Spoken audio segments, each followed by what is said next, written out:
উত্তরের জেলা ঠাকুরগাঁওয়ে জেঁকে বসেছে শীত। ঘন কুয়াশা আর কনকনে ঠান্ডা হওয়ায় বিপর্যস্ত হয়ে পড়ছে জনজীবন, ব্যাহত হচ্ছে স্বাভাবিক চলাচল।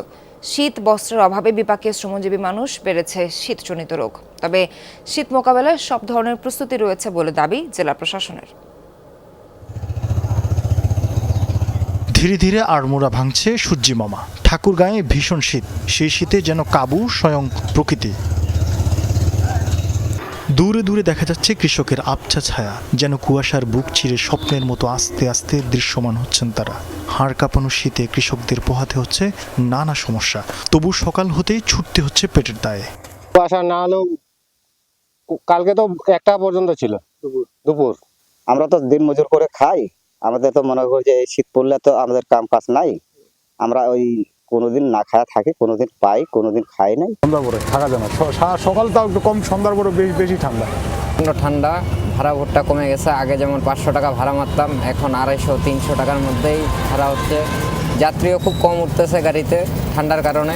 ধানের শীষ এখনো আসেনি, কাঁচা সবুজ ধানের ক্ষেত জুড়ে নেমেছে কুয়াশার আস্তরণ। পাতা ছুঁয়ে ছুঁয়ে রাতভর জমেছে শিশির। এমন শীতে বাড়ছে ঠান্ডাজনিত রোগ আর চাপ বাড়ছে হাসপাতালে।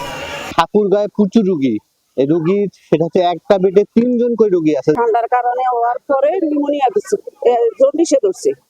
এখন ওখান থেকে ওষুধটা ছাড়ছে না, এখন ঠান্ডা অনেক লাগছে। আর ভাগ্যের সমস্যা ঠান্ডার জন্য নিউমোনিয়া হয়েছে।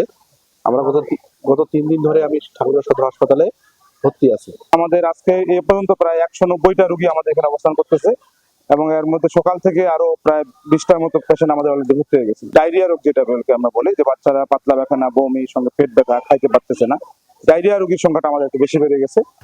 দিনের শুরুতে রীতিমতো হেডলাইট জ্বালিয়ে চলছে গাড়ি, এক হাত দূরের জিনিসও দেখতে কষ্ট হচ্ছে, ফলে মাঝে মাঝেই ঘটছে দুর্ঘটনা। জেলা প্রশাসন জানিয়েছে সরকারের নানা প্রস্তুতির কথা। শীতার্ত অসহায় মানুষদের জন্য অব্যাহত রয়েছে নানা কর্মসূচি। আমরা 15 লক্ষ টাকা পেয়েছি শীত বস্ত্র ক্রয়ের জন্য এবং 1000 কম্বল পেয়েছি সংশ্লিষ্ট মন্ত্রণালয় থেকে।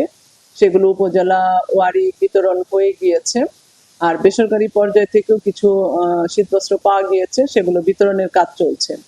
জেলায় গত এক সপ্তাহে গড় তাপমাত্রা ছিল সর্বোচ্চ 21 ডিগ্রি সেলসিয়াস এবং সর্বনিম্ন 11 ডিগ্রি সেলসিয়াস।